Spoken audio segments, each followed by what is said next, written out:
मेरे प्रश्न का एक भाग पूरा हो चुका है, तब आचार्य श्री के सानिध्य में मंदिर, तीर्थ, तिलक टीके और मूर्ति पूजा पर चर्चा हो सकी। आज आचार्य जी के श्री चरणों में निवेदन करूंगा कि हम एक नया विषय पर आचार्य श्री से मार्गदर्शन चाहेंगे और वह विषय है ज्योतिष गणना। ये अछूता विषय है, आचार्य श्री के श्री मुख से इस पर कभी चर्चा नहीं हुई, तो आचार्य श्री के श्री चरणों में पुनः निवेदन करूंगा कि आज ज्योतिष गणना के संबंध में हमारा मार्गदर्शन करें। धन्यवाद।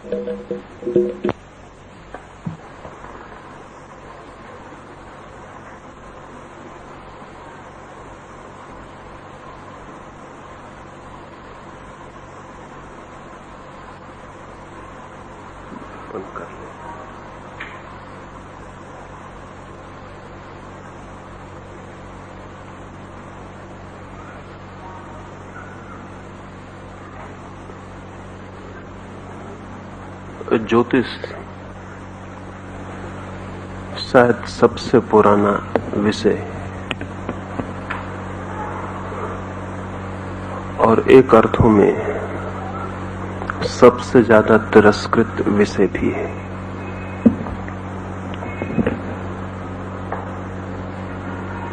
सबसे पुराना इसलिए कि मनुष्य जाति के इतिहास की जितनी खोजबीन हो सकी है उसमें ज्योतिष ऐसा कोई भी समय नहीं था जब मौजूद न रहा हो। जीसस से 25,000 वर्ष पूर्व सुमेर में मिले हुए हड्डी के अवशेषों पर ज्योतिष के चिन्ह अंकित हैं।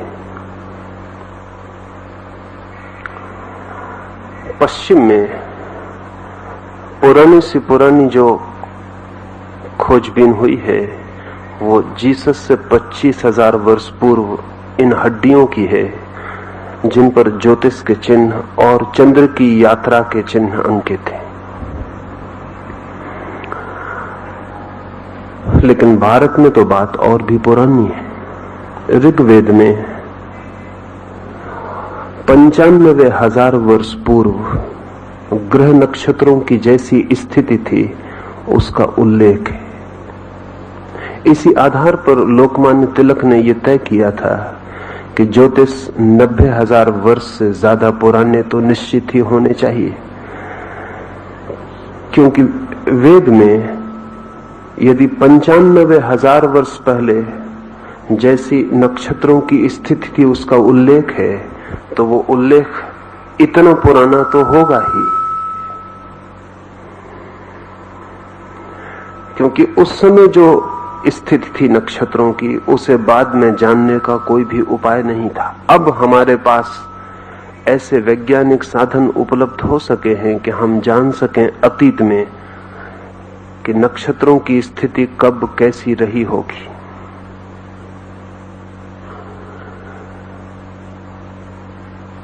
ज्योतिष की सर्वाधिक गहरी मान्यताएं भारत में पैदा हुई। सच तो यह है कि ज्योतिष के कारण ही गणित का जन्म हुआ। ज्योतिष की गणना के लिए ही सबसे पहले गणित का जन्म हुआ और इसीलिए अंक गणित के जो अंक हैं वो भारतीय है। सारी दुनिया की भाषाओं में 1 से लेकर 9 तक जो गणना के अंक हैं वे समस्त भाषाओं में जगत की भारतीय है।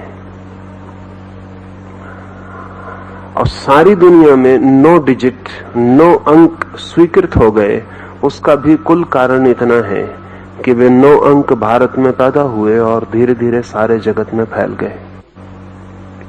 जिसे आप अंग्रेजी में 9 कहते हैं वो अंग्रेजी के संस्कृत के 9 का ही रूपांतरण है। जिसे आप 8 कहते हैं वो संस्कृत के 8 का ही रूपांतरण है।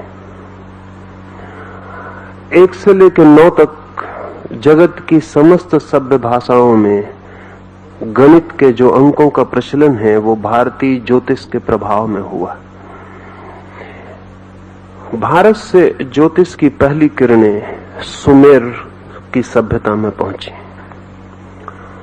सुमेरियंस ने सबसे पहले ईसा से 6000 वर्ष पूर्व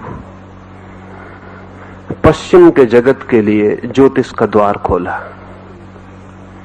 सुमेरियंस ने सबसे पहले नक्षत्रों के वैज्ञानिक अध्ययन की आधारशिलाएं रखी। उन्होंने बड़े ऊंचे 700 फीट ऊंचे मीनार बनाए और उन मीनारों पर सुमेरियन पुरोहित 24 घंटे आकाश का अध्ययन करते थे। 2 कारणों से। एक तो सुमेरियन को इस गहरे सूत्र का पता चल गया था कि मनुष्य के जगत में जो भी घटित होता है उस घटना का प्रारंभिक स्रोत नक्षत्रों से किसी न किसी भांति संबंधित है।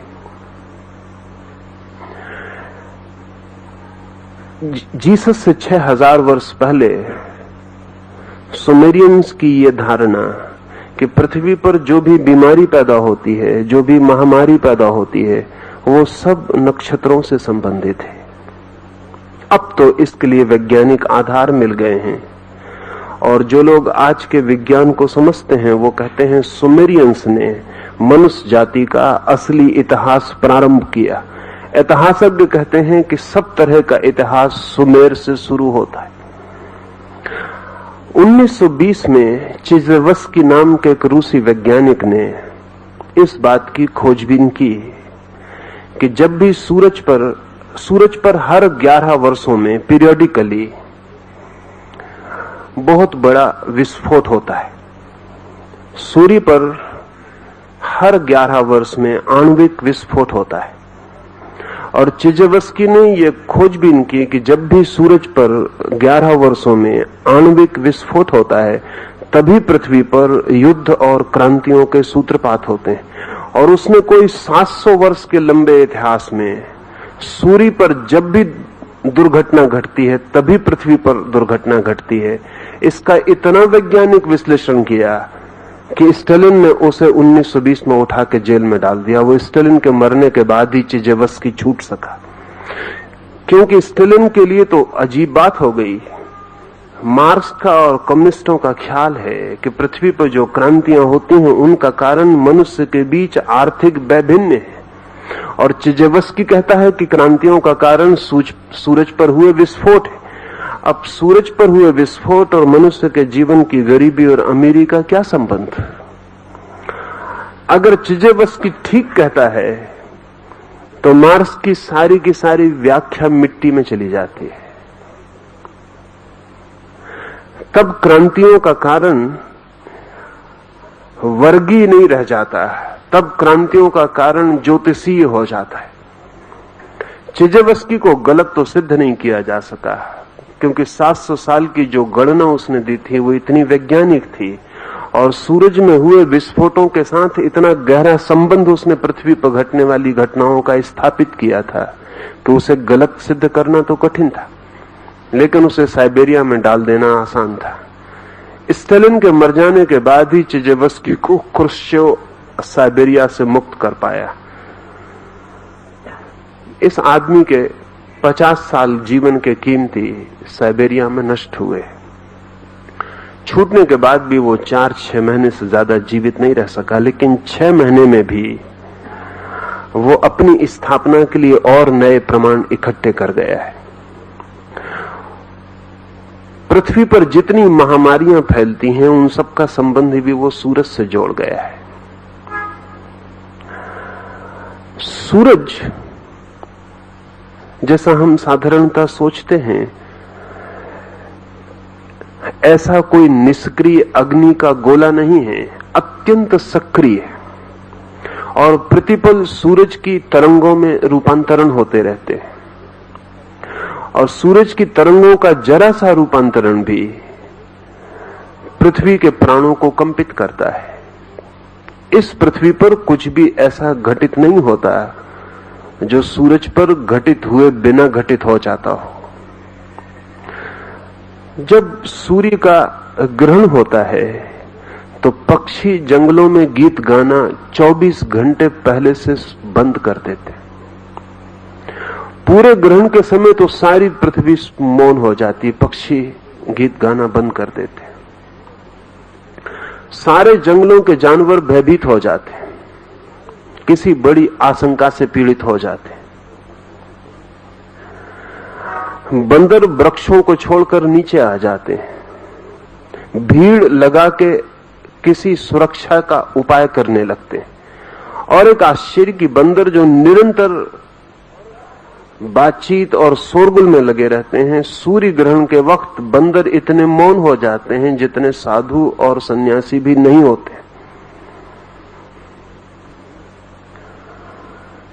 चिजेवस्की ने ये सारी की सारी बातें स्थापित की। सुमेर में सबसे पहले यह ख्याल पैदा हुआ। उसके बाद स्विस पैरासिलिसस नाम का एक चिकित्सक, उसने एक बहुत अनूठी मान्यता स्थापित की, और वो मान्यता आज नहीं कल सारे मेडिकल साइंस को बदलने वाली सिद्ध होगी। अब तक ज्योतिष तिरस्कृत विषय है, सर्वाधिक पुराना लेकिन सर्वाधिक तिरस्कृत। यद्यपि सर्वाधिक मान्य भी। अभी फ्रांस में पिछले वर्ष गणना की गई तो 47% लोग ज्योतिष में विश्वास करते हैं कि वो विज्ञान है, फ्रांस में। अमेरिका में मौजूद 5000 बड़े ज्योतिषी दिन रात काम में लगे रहते हैं और उनके पास इतने कस्टमर्स हैं कि वो काम निपटा नहीं पाते। करोड़ों डॉलर अमेरिका प्रतिवर्ष ज्योतिषियों को चुकाता है। अंदाज है कि सारी पृथ्वी पर कोई 78% लोग ज्योतिष में विश्वास करते हैं, लेकिन वे 78% लोग सामान्य हैं। वैज्ञानिक, विचारक, बुद्धिवादी ज्योतिष की बात सुन के ही चौंक जाते हैं। सीजजुंग ने कहा है कि 300 वर्षों से विश्वविद्यालयों के द्वार ज्योतिष के लिए बंद है। यद्यपि आने वाले 30 वर्षों में ज्योतिष तुम्हारे दरवाजों को तोड़कर विश्वविद्यालयों में पुनः प्रवेश पाकर रहेगा प्रवेश, इसलिए कि ज्योतिष के संबंध में जो जो दावे किए गए थे उनको अब तक सिद्ध करने का उपाय नहीं था, लेकिन अब उनको सिद्ध करने का उपाय है। पैरासिलिसस ने एक मान्यता को गति दी, और वो मान्यता ये थी कि आदमी तभी बीमार होता है जब उसके और उसके जन्म के साथ जुड़े हुए नक्षत्रों के बीच का तारतम्य टूट जाता है। इसे थोड़ा समझ लेना जरूरी है। उससे बहुत पहले पाइथागोरस ने यूनान में कोई ईसा से 6000 वर्ष पूर्व, आज से कोई 2500 वर्ष पूर्व, ईसा से 600 वर्ष पूर्व, पाइथागोरस ने प्लेनेटरी हार्मोनी, ग्रहों के बीच एक संगीत का संबंध है, इसके संबंध में एक बहुत बड़े दर्शन को जन्म दिया था। और पाइथागोरस ने जब ये बात कही थी तब वो भारत और इजिप्ट, इन दो मुल्कों की यात्रा करके वापस लौटा था। अब पाइथागोरस जब भारत आया तब भारत बुद्ध और महावीर के विचारों से तीव्रता से आप्लावित था। पाइथागोरस हिंदुस्तान से वापस लौट के जो बातें कहा है उसमें उसने महावीर और विशेषकर जैनों के संबंध में बहुत सी बातें महत्वपूर्ण कही। उसने जैनों को जेनोसोफिस्ट कह के पुकारा है। सोफिस्ट का मतलब होता है दार्शनिक और जैनों का मतलब तो जैन। तो जैन दार्शनिक को पाइथागोरस ने जेनोसोफिस्ट कहा है। नग्न रहते हैं, इस सारी बात की है। पाइथागोरस मानता था कि प्रत्येक नक्षत्र या प्रत्येक ग्रह या उपग्रह जब यात्रा करता है अंतरिक्ष में तो उसकी यात्रा के कारण एक विशेष ध्वनि पैदा होती। प्रत्येक नक्षत्र की गति एक विशेष ध्वनि पैदा करती है और प्रत्येक नक्षत्र की अपनी व्यक्तिगत निजी ध्वनि है। और इन सारे नक्षत्रों की ध्वनियों का एक तालमेल है जिसे वो विश्व की संगीत बद्धता, हार्मनी कहता था। जब कोई मनुष्य जन्म लेता है तब उस जन्म के क्षण में इन नक्षत्रों के बीच जो संगीत की व्यवस्था होती है वो उस मनुष्य के प्राथमिक सरलतम संवेदनशील चित्त पर अंकित हो जाती है। वही उसे जीवन भर स्वस्थ और अस्वस्थ करती है। जब भी वो अपनी उस मौलिक जन्म के साथ पाई गई संगीत व्यवस्था के साथ तालमेल बना लेता है तो स्वस्थ हो जाता है, और जब उसका तालमेल छूट जाता है तो अस्वस्थ हो जाता है। पैरासिलस ने इस संबंध में बड़ा महत्वपूर्ण काम किया। वो किसी मरीज को दवा नहीं देता था जब तक उसकी जन्म कुंडली ना देख ले। और बड़ी हैरानी की बात है कि पैरासिलस ने जन्म कुंडलियां देखकर ऐसे मरीजों को ठीक किया जिनको चिकित्सक कठिनाई में पड़ गए थे और ठीक नहीं कर पाते थे। उसका कहना था, जब तक मैं ये ना जान लूं कि ये व्यक्ति किन नक्षत्रों की स्थिति में पैदा हुआ है, तब तक इसके अंतर संगीत के सूत्र को भी पकड़ना संभव नहीं है। और जब तक मैं ये ना जान लूं कि इसके अंतर संगीत की व्यवस्था क्या है, तो इसे कैसे हम स्वस्थ करें। क्योंकि स्वास्थ्य का क्या अर्थ है, इसे थोड़ा समझ लें। अगर साधारणतः हम चिकित्सक से पूछें कि स्वास्थ्य का क्या अर्थ है, तो वो इतना ही कहेगा, बीमारी का न होना। पर उसकी परिभाषा नेगेटिव है, नकारात्मक है। और ये दुखद बात है कि स्वास्थ्य की परिभाषा हमें बीमारी से करनी पड़े। स्वास्थ्य तो पॉजिटिव चीज है, बीमारी नेगेटिव है, नकारात्मक है। स्वास्थ्य तो स्वभाव है, बीमारी तो आक्रमण है। तो स्वास्थ्य की परिभाषा हमें बीमारी से करनी पड़े, ये बात अजीब है। घर में रहने वाले की परिभाषा मेहमान से करनी पड़े तो बात अजीब है। स्वास्थ्य तो हमारे साथ है, बीमारी कभी होती है। स्वास्थ्य तो हम लेकर पैदा होते हैं, बीमारी उस पर आती है। पर हम स्वास्थ्य की परिभाषा अगर चिकित्सकों से पूछें तो वो यही कह पाते हैं कि बीमारी नहीं है तो स्वस्थ है। पैरासिलिस कहता था ये व्याख्या गलत है, स्वास्थ्य की पॉजिटिव डेफिनेशन होनी चाहिए। पर उस पॉजिटिव डेफिनेशन को, उस विधायक व्याख्या को कहां से पकड़ेंगे। तो पैरासिलिस कहता था, जब तक हम तुम्हारे अंतर्निहित संगीत को न जान लें, वही तुम्हारा स्वास्थ्य है, तब तक हम ज्यादा से ज्यादा तुम्हारी बीमारियों से तुम्हारा छुटकारा करवा सकते हैं। लेकिन हम एक बीमारी से तुम्हें छुड़ाएंगे और तुम दूसरी बीमारी को तत्काल पकड़ लोगे, क्योंकि तुम्हारे भीतरी संगीत के संबंध में कुछ भी नहीं किया जा सका। असली बात तो वही थी कि तुम्हारा भीतरी संगीत स्थापित हो जाए। इस संबंध में पैरासिलस को हुए तो कोई 500 वर्ष होते हैं। उसकी बात भी खो गई थी। लेकिन अब पिछले 20 वर्षों में 1950 के बाद दुनिया में ज्योतिष का पुनर्आविर्भाव हुआ है। और आपको जान के हैरानी होगी कि कुछ नए विज्ञान पैदा हुए हैं जिनके संबंध में कुछ आपसे कह दूं तो फिर पुराने विज्ञान को समझना आसान हो जाएगा। 1950 में एक नई साइंस का जन्म हुआ। उस साइंस का नाम है कॉस्मिक केमिस्ट्री, ब्रह्म रसायन। उसको जन्म देने वाला आदमी है जियाजार्जी गियोर्डी।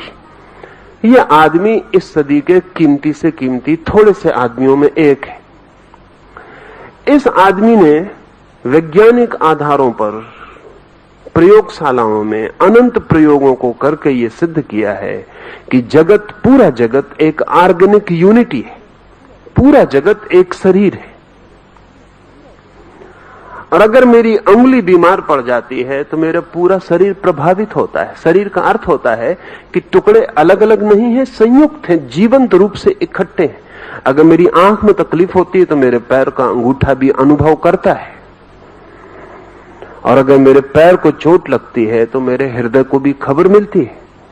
और अगर मेरा मस्तिष्क रुग्ण हो जाता है तो मेरा शरीर पूरा का पूरा बेचैन हो जाएगा, और अगर मेरा पूरा शरीर नष्ट कर दिया जाए तो मेरे मस्तिष्क को खड़े होने के लिए जगह मिलनी मुश्किल हो जाएगी। मेरा शरीर एक ऑर्गेनिक यूनिटी है, एक एकता है जीवंत। उसमें कोई भी एक चीज को छुओ तो सब प्रवाहित होता है, सब प्रभावित हो जाता है। कॉस्मिक केमिस्ट्री कहती है कि पूरा ब्रह्मांड एक शरीर है, उसमें कोई भी चीज अलग अलग नहीं है, सब संयुक्त है। इसलिए कोई तारा कितने ही दूर क्यों ना हो, वो भी जब बदलता है तो हमारे हृदय की गति को बदल जाता है। और सूरज चाहे कितने ही फासले पे क्यों ना हो, जब वो ज्यादा उत्तप्त होता है तो हमारे खून की धाराएं बदल जाती हैं।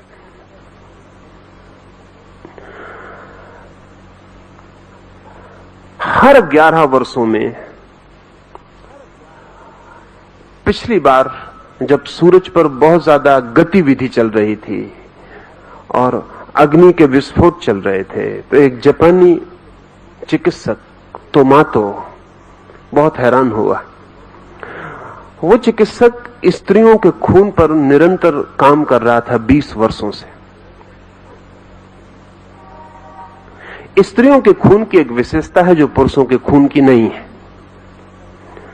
उनके मासिक धर्म के समय उनका खून पतला हो जाता है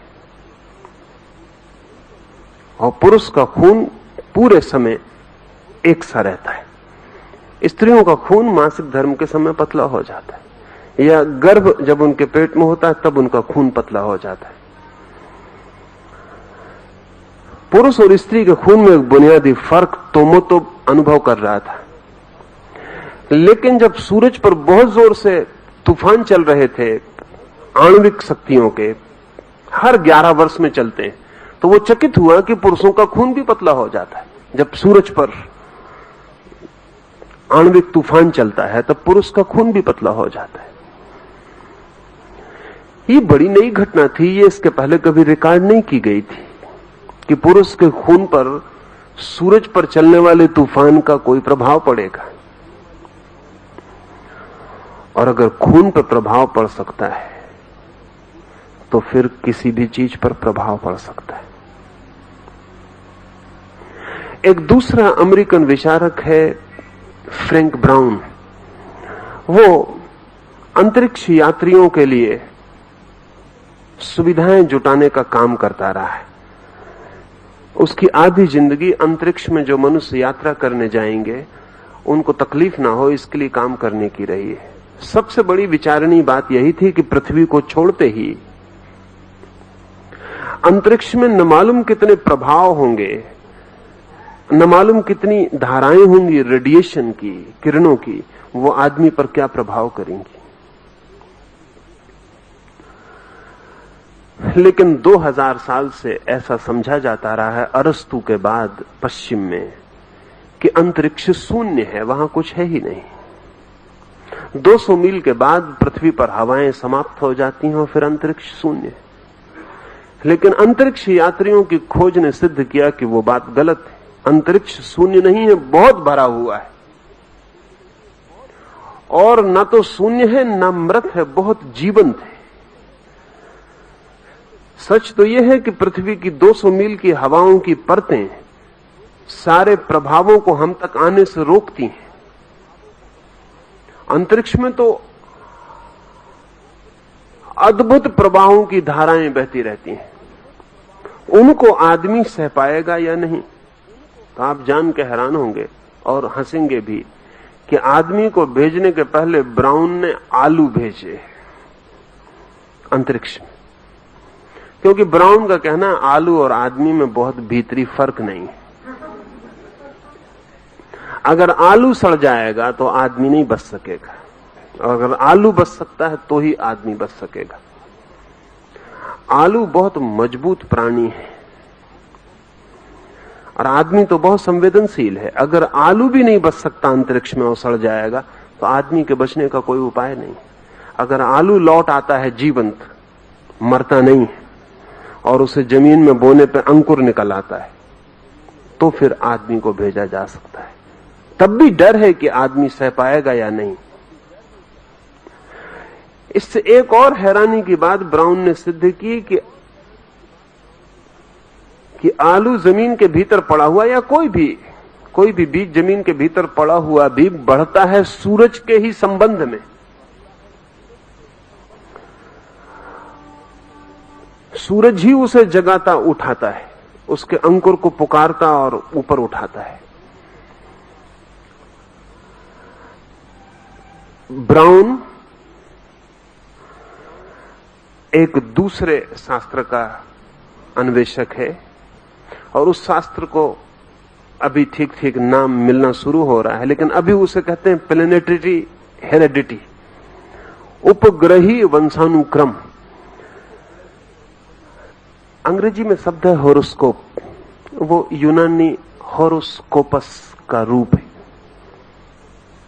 होरोस्कोप यूनानी शब्द का अर्थ होता है मैं देखता हूं जन्मते हुए ग्रह को, शब्द का अर्थ होता है।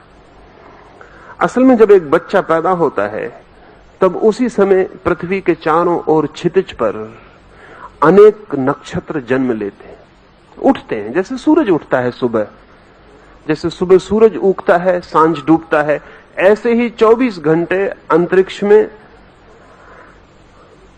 नक्षत्र उगते हैं और डूबते हैं। जब एक बच्चा पैदा हो रहा है, समझे सुबह 6 बजे बच्चा पैदा हो रहा है, वही वक्त सूरज भी पैदा हो रहा है, उसी वक्त और कुछ नक्षत्र पैदा हो रहे हैं। कुछ नक्षत्र डूब रहे हैं, कुछ नक्षत्र ऊपर हैं, कुछ नक्षत्र उतार पर चले गए, कुछ नक्षत्र चढ़ाव पर हैं।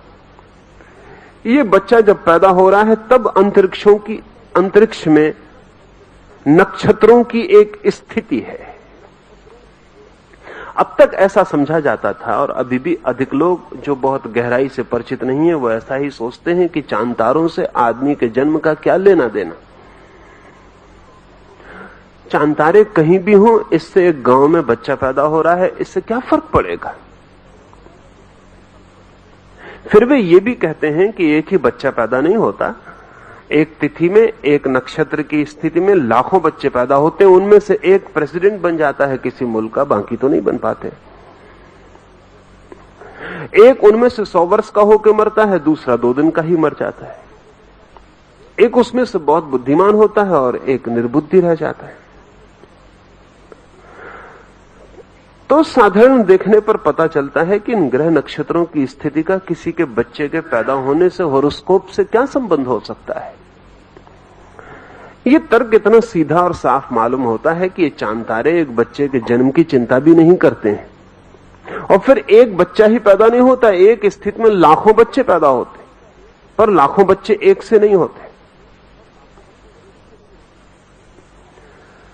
इन तर्कों से ऐसा लगने लगा था, 300 वर्षों से तर्क दिए जा रहे हैं कि कोई संबंध नक्षत्रों से व्यक्ति के जन्म का नहीं है। लेकिन ब्राउन, पिकॉडी और इन सारे लोगों की तो इन सब की खोज का एक अद्भुत परिणाम हुआ है, और वो ये कि ये वैज्ञानिक कहते हैं अभी हम ये तो नहीं कह सकते कि व्यक्तिगत रूप से कोई बच्चा प्रभावित होता होगा, लेकिन अब हम ये पक्के रूप से कह सकते हैं कि जीवन प्रभावित होता है।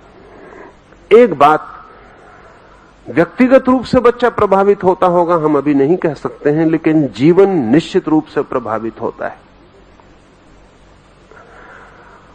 और अगर जीवन प्रभावित होता है तो हमारी खोज जैसे जैसे सूक्ष्म होगी वैसे वैसे हम पाएंगे कि व्यक्ति भी प्रभावित होता है। इससे एक बात और ख्याल में ले लेनी जरूरी है, जैसा सोचा जाता रहा है वो तथ्य नहीं है। ऐसा सोचा जाता रहा है कि ज्योतिष विकसित विज्ञान नहीं है, प्रारंभ उसका हुआ और फिर वो विकसित नहीं हो सका। लेकिन मेरे देखे स्थिति उल्टी है, ज्योतिष किसी सभ्यता के द्वारा बहुत बड़ा विकसित विज्ञान है, फिर वो सभ्यता खो गई और हमारे हाथ में ज्योतिष के अधूरे सूत्र रह गए। ज्योतिष कोई नया विज्ञान नहीं है जिसे विकसित होना है, बल्कि कोई विज्ञान है जो पूरी तरह विकसित हुआ था और फिर जिस सभ्यता ने उसे विकसित किया वो खो गई, और सभ्यताएं रोज आती हैं और खो जाती हैं। फिर उनके द्वारा विकसित चीजें भी अपने मौलिक आधार खो देती हैं, सूत्र भूल जाती हैं, उनके आधारशिलाएं खो जाती हैं। विज्ञान आज इसे स्वीकार करने के निकट पहुंच रहा है कि जीवन प्रभावित होता है, और एक छोटे बच्चे के जन्म के समय उसकी चित्त की स्थिति ठीक वैसी होती है जैसे बहुत सेंसिटिव फोटोप्लेट की। इस पर 2-3 बातें और ख्याल में ले लें।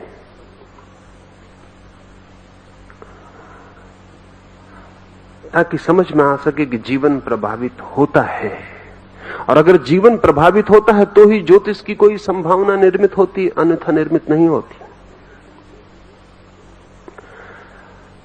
जुड़वा बच्चों को समझने की थोड़ी कोशिश करें। 2 तरह के जुड़वा बच्चे होते हैं।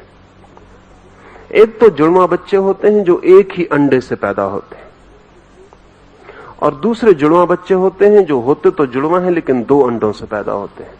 मां के पेट में 2 अंडे होते हैं, 2 बच्चे पैदा होते हैं। कभी कभी एक ही अंडा होता है और एक अंडे के भीतर 2 बच्चे होते हैं। एक अंडे से जो 2 बच्चे पैदा होते हैं वो बड़े महत्वपूर्ण हैं, क्योंकि उनके जन्म का क्षण बिल्कुल एक होता है। 2 अंडों से जो बच्चे पैदा होते हैं वो जुड़वा हम कहते जरूर हैं, लेकिन उनके जन्म का क्षण एक नहीं होता। और एक बात समझ लें कि जन्म दोहरी बात है। जन्म का पहला अर्थ तो है गर्भाधारण। ठीक जन्म तो उस दिन होता है जिस दिन मां के पेट में गर्भ आरोपित होता है। ठीक जन्म, जिसको आप जन्म कहते हैं वो नंबर 2 का जन्म है, जब बच्चा मां के पेट से बाहर आता है। अगर हमें ज्योतिष की पूरी खोजबीन करनी हो, जैसा कि हिंदुओं ने की थी, अकेले हिंदुओं ने की थी और उसके बड़े उपयोग किए थे, तो असली सवाल यह नहीं कि बच्चा कब पैदा होता है। असली सवाल यह है कि बच्चा कब गर्भ में प्रारंभ करता है अपनी यात्रा, गर्भ कब निर्मित होता है, क्योंकि ठीक जन्म वही है। इसलिए हिंदुओं ने तो यह भी तय किया था कि ठीक जिस भांति के बच्चे को जन्म देना हो, उस भांति के ग्रह नक्षत्र में यदि संभोग किया जाए और गर्भाधारण हो जाए तो उस तरह का बच्चा पैदा होगा। अब इसमें मैं थोड़ा पीछे आपको कुछ कहूंगा, क्योंकि इस संबंध में भी काफी काम इधर हुआ है और बहुत सी बातें साफ हुई हैं। साधारणतः हम सोचते हैं कि एक बच्चा सुबह 6 बजे पैदा होता है, तो 6 बजे पैदा होता है इसलिए 6 बजे प्रभात में जो नक्षत्रों की स्थिति होती है उससे प्रभावित होता है। लेकिन ज्योतिष को जो गहरा जानते हैं वो कहते हैं कि वो 6 बजे पैदा होने की वजह से ग्रह नक्षत्र उस पर प्रभाव डालते हैं, ऐसा नहीं। वो जिस तरह के प्रभावों के बीच पैदा होना चाहता है उस घड़ी और नक्षत्र को जन्म के लिए चुनता है। ये बिल्कुल भिन्न बात है। बच्चा जब पैदा हो रहा है, ज्योतिष की गहन खोज करने वाले लोग कहेंगे कि वो अपने ग्रह नक्षत्र चुनता है कि कब उसे पैदा होना है। और गहरे जाएंगे तो वो अपना गर्भाधारण भी चुनती है। प्रत्येक आत्मा अपना गर्भाधारण चुनती है कि कब उसे गर्भ स्वीकार करना है, किस क्षण में। क्षण छोटी घटना नहीं है, क्षण का अर्थ पूरा विश्व उस क्षण में कैसा है, और उस क्षण में पूरा विश्व किस तरह की संभावनाओं के द्वार खोलता है।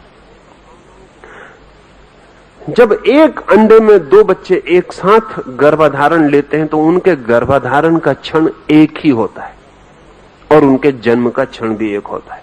अब ये बहुत मजे की बात है कि एक ही अंडे से पैदा हुए 2 बच्चों का जीवन इतना एक जैसा होता है, इतना एक जैसा होता है कि यह कहना मुश्किल है कि जन्म का क्षण प्रभाव नहीं डालता।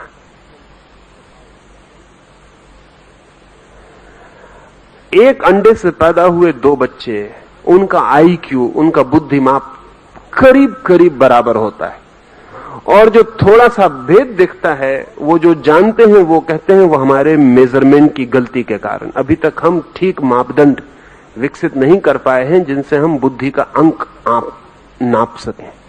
थोड़ा सा जो भेद कभी पड़ता है वो हमारे तराजू की भूल चूक है। अगर एक अंडे से पैदा हुए दो बच्चों को बिल्कुल अलग अलग पाला जाए तो भी उनके बुद्धि अंक में कोई फर्क नहीं पड़ता।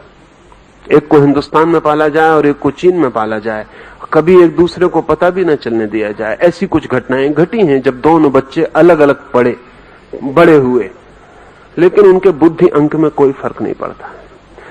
बड़ी हैरानी की बात है, बुद्धि अंक तो ऐसी चीज है कि जन्म की पोटेंशियलिटी से जुड़ी है, लेकिन वो जो चीन में जुड़वा बच्चा है एक ही अंडे का, जब उसको जुकाम होगा तब जो भारत में बच्चा है उसको भी जुकाम हो जाए।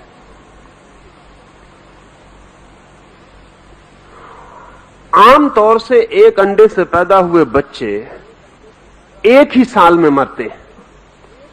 ज्यादा से ज्यादा उनकी मृत्यु में फर्क 3 महीने का होता है और कम से कम 3 दिन का, पर वर्ष वही होता है। अब तक ऐसा नहीं हो सका कि एक ही अंडे से पैदा हुए दो बच्चे की मृत्यु के बीच वर्ष का फर्क पड़ा हो। 3 महीने से ज्यादा का फर्क नहीं पड़ता है।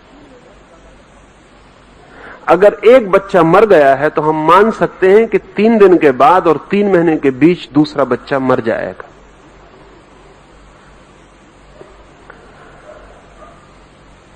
इनके रुझान, इनके ढंग, इनके भाव समानांतर होते हैं और करीब करीब ऐसा मालूम पड़ता है कि ये दोनों एक ही ढंग से जीते हैं, एक दूसरे की कॉपी की भांति होते हैं।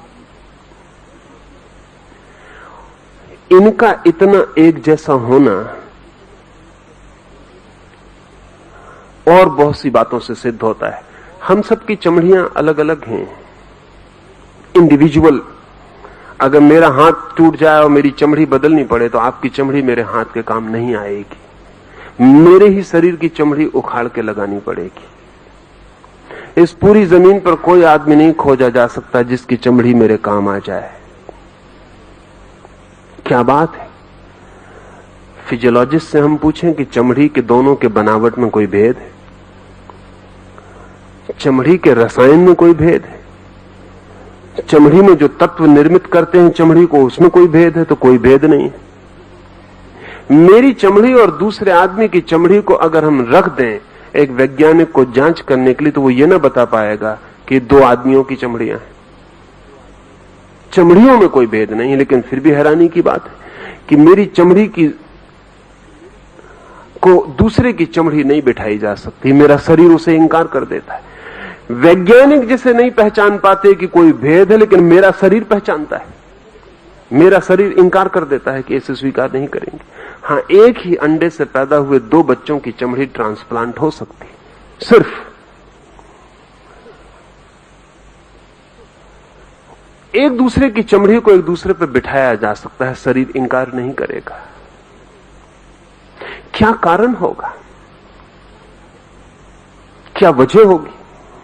अगर हम कहें एक ही मां बाप के बेटे हैं तो 2 भाई भी एक ही मां बाप के, उनकी चमड़ी नहीं बदली जा सकती, सिवाय इसके कि ये दोनों बेटे एक क्षण में निर्मित हुए हैं और कोई इनमें समानता नहीं है, क्योंकि उसी बाप और उसी मां से पैदा हुए दूसरे भाई भी हैं, उन पर चमड़ी काम नहीं करती है, उनकी चमड़ी एक दूसरे पर नहीं बदली जा सकती। सिर्फ इनका बर्थ मूवमेंट, बाकी तो सब एक है, वही मां बाप है। सिर्फ एक बात बड़ी भिन्न है और वो है इनके जन्म का क्षण। क्या जन्म का क्षण इतना महत्वपूर्ण रूप से प्रभावित करता है कि उम्र भी दोनों की करीब करीब, बुद्धिमाप करीब करीब, दोनों की चमड़ियों का ढंग एक सा, दोनों के शरीर के व्यवहार करने की बात एक सी, दोनों बीमार पड़ते हैं तो एक सी बीमारियों से, दोनों स्वस्थ होते हैं तो एक सी दवाओं से। क्या जन्म का क्षण इतना प्रभावी हो सकता है? ज्योतिष कहता रहा है इससे भी ज्यादा प्रभावी है जन्म का क्षण। लेकिन आज तक ज्योतिष के लिए वैज्ञानिक सहमति नहीं थी, पर अब सहमति बढ़ती जाती है। इस सहमति में कई नए प्रयोग सहयोगी बने हैं। एक तो जैसे ही हमने आर्टिफिशियल सैटेलाइट्स, हमने कृत्रिम उपग्रह अंतरिक्ष में छोड़े, वैसे ही हमें पता चला कि सारे जगत से, सारे ग्रह नक्षत्रों से, सारे ताराओं से निरंतर अनंत प्रकार की किरणों का जाल प्रवाहित होता है जो पृथ्वी पर टकराता है। और पृथ्वी पर कोई भी ऐसी चीज नहीं है जो उससे अप्रभावित छूट जाए।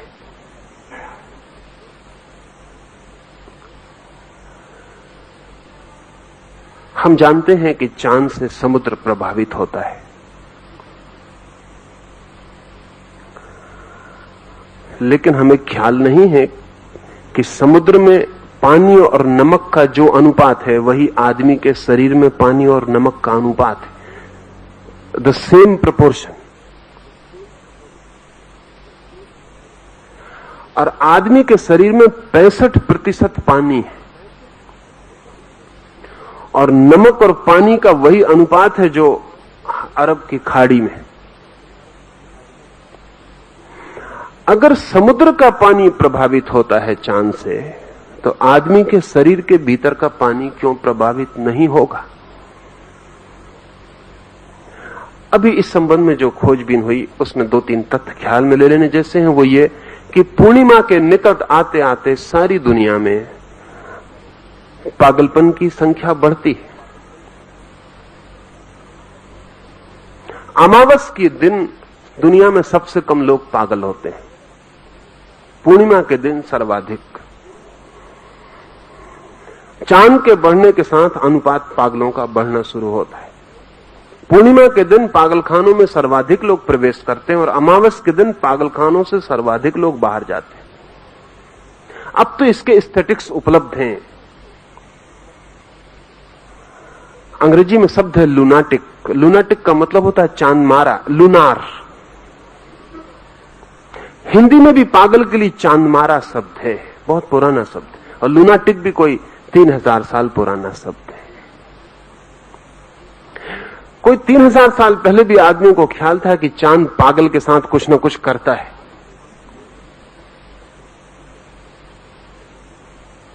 लेकिन अगर पागल के साथ करता है तो गैर पागल के साथ नहीं करता होगा?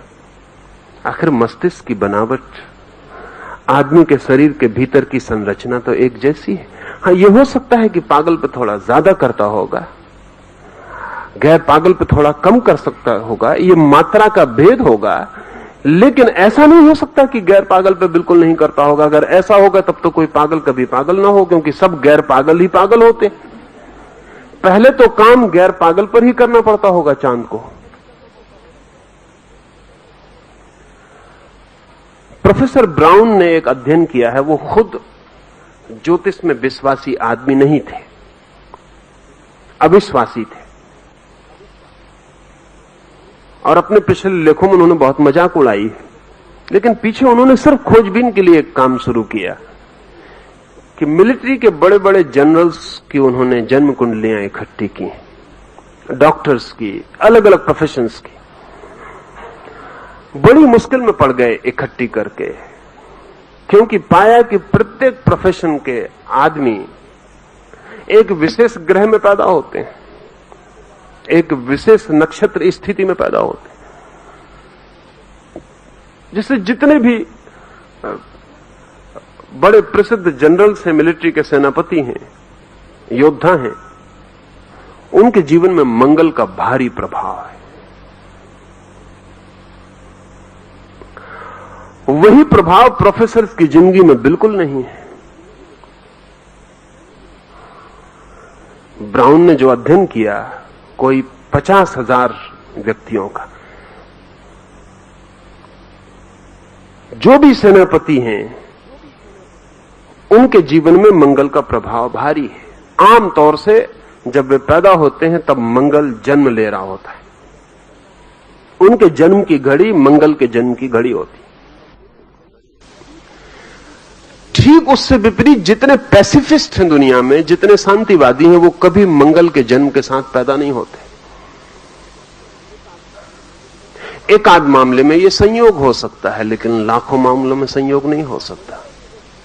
गणितज्ञ एक खास नक्षत्र में पैदा होते हैं, कभी उस नक्षत्र में कभी पैदा नहीं होते, कभी उस नक्षत्र में कभी पैदा नहीं होते। ये कभी एकाध के मामले में संयोग हो सकता है, लेकिन बड़े पैमाने पर संयोग नहीं हो सकता है। असल में कवि के ढंग और गणितज्ञ के ढंग में इतना भेद है कि उनके जन्म के क्षण में भेद होना ही चाहिए। ब्राउन ने कोई 10 अलग अलग व्यवसाय के लोगों का, जिनके बीच तीव्र फासले हैं, जैसे कवि है और गणितज्ञ है, या युद्धखोर सेनापति है और एक शांतिवादी बर्ट्रैंड रसल है, एक आदमी जो कहता है विश्व में शांति होना चाहिए और एक आदमी नीत्शे जैसा जो कहता है जिस दिन युद्ध न होंगे उस दिन दुनिया में कोई अर्थ न रह जाएगा। इनके बीच बौद्धिक विवाद ही है सिर्फ, या नक्षत्रों का भी विवाद है? इनके बीच केवल बौद्धिक फासले हैं या इनकी जन्म की घड़ी भी हाथ बटाती है? जितना अध्ययन बढ़ता जाता है उतना ही पता चलता है कि प्रत्येक आदमी जन्म के साथ विशेष क्षमताओं की सूचना देता है। ज्योतिष के साधारण जानकार कहते हैं कि वो इसलिए ऐसा करता है क्योंकि वो विशेष नक्षत्रों की व्यवस्था में पैदा हुआ। मैं आपसे कहना चाहता हूं कि वो विशेष नक्षत्रों में पैदा होने को उसने चुना।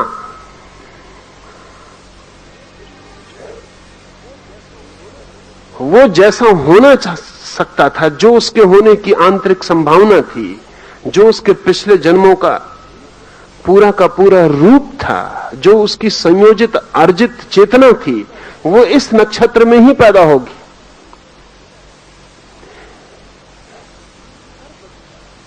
हर बच्चा, हर आने वाला नया जीवन इंसिस्ट करता है अपनी घड़ी के लिए।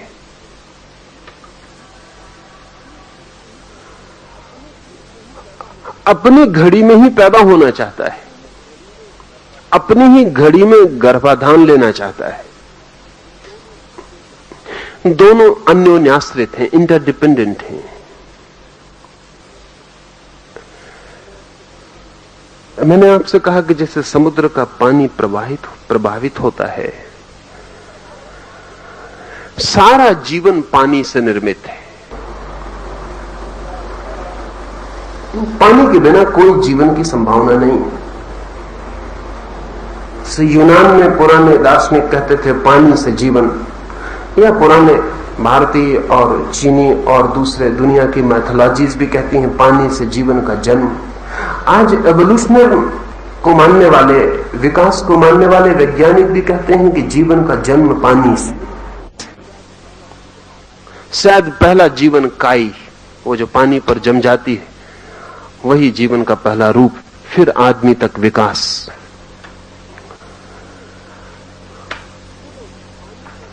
जो लोग पानी के ऊपर गहन शोध करते हैं वो कहते हैं पानी सर्वाधिक रहस्यमय तत्व है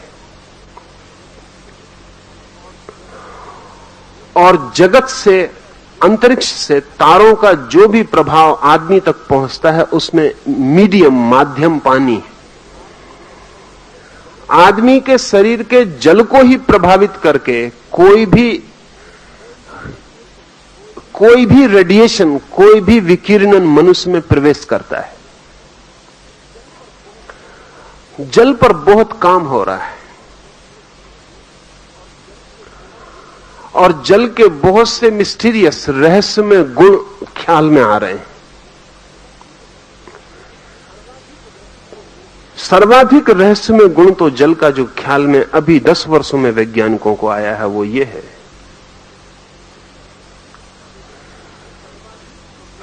कि सर्वाधिक संवेदनशीलता जल के पास है, सबसे ज्यादा सेंसिटिव है।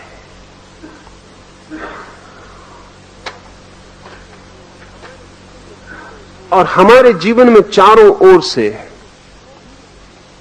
जो भी इन्फ्लुएंस गति करता है भीतर, वो जल को ही कंपित करके गति करता है। हमारा जल ही सबसे पहले प्रभावित होता है, और एक बार हमारा जल प्रभावित हुआ तो फिर हम प्रभावित होने से बचना बहुत कठिन हो जाए। मां के पेट में बच्चा जब तैरता है तब भी आप जान के हैरान होंगे कि वो ठीक ऐसे ही तैरता है जैसे सागर के जल में। और मां के पेट में जिस जल में बच्चा तैरता है उसमें भी नमक का वही अनुपात होता है जो सागर के जल में।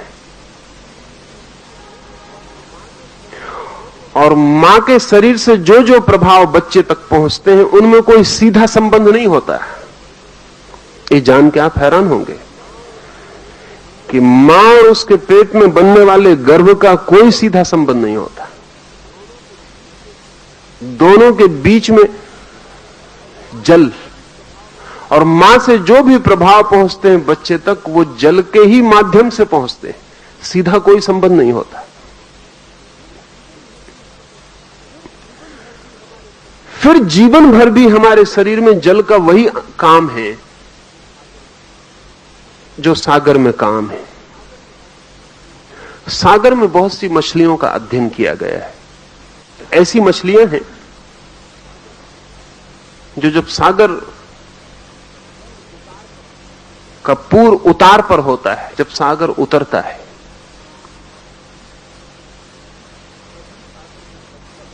तभी सागर के तट पर आकर अंडे रख जाती हैं। सागर उतर रहा है वापस, मछलियां रेत में आएंगी सागर की लहरों पर सवार होकर, अंडे देंगी, सागर की लहरों पर वापस लौट जाएंगी। 15 दिन में सागर की लहरें फिर उस जगह आएंगी, तब तक अंडे फूटकर उनके चूजे बाहर आ गए होंगे। आने वाली लहरें उन चूजों को वापस सागर में ले जाएंगी। जिन वैज्ञानिकों ने इन मछलियों का अध्ययन किया है वो बड़े हैरान हुए, क्योंकि मछलियां सदा ही उस समय अंडे देने आती हैं जब सागर का तूफान उतरता होता है। अगर वो चढ़ते तूफान में अंडे दे दें तो अंडे तो तूफान में बह जाएंगे। वो अंडे तभी देती हैं जब तूफान उतरता होता है। एक एक स्टेप सागर की लहरें पीछे हटती जाती। वो जहां अंडे देती हैं वहां लहर दोबारा नहीं आती, फिर नहीं तो लहर अंडे बहा ले जाएगी। वैज्ञानिक बहुत परेशान रहे कि इन मछलियों को कैसे पता चलता है कि सागर अब उतरेगा। सागर की उतरने की घड़ी आ गई, क्योंकि जरा सी भी भूल चूक समय की और अंडे तो सब बह जाएंगे। और उन्होंने भूल चूक कभी नहीं की लाखों साल में, नहीं तो वो खत्म हो गई होती मछलियां। उन्होंने कभी भूल की ही नहीं। पर इन मछलियों के पास क्या उपाय है जिनसे ये जान पाती? इनके पास कौन सी इंद्री है जो इनको बताती है कि अब सागर उतरेगा? लाखों मछलियां एक क्षण में पूरे किनारे पर इकट्ठी हो जाएंगी। इनके पास जरूर कोई संकेत लिपि, इनके पास कोई सूचना का यंत्र होना ही चाहिए। करोड़ों मछलियां दूर दूर हजारों मील के सागर तट पे इकट्ठे होकर अंडे रख जाएंगी एक खास घड़ी में।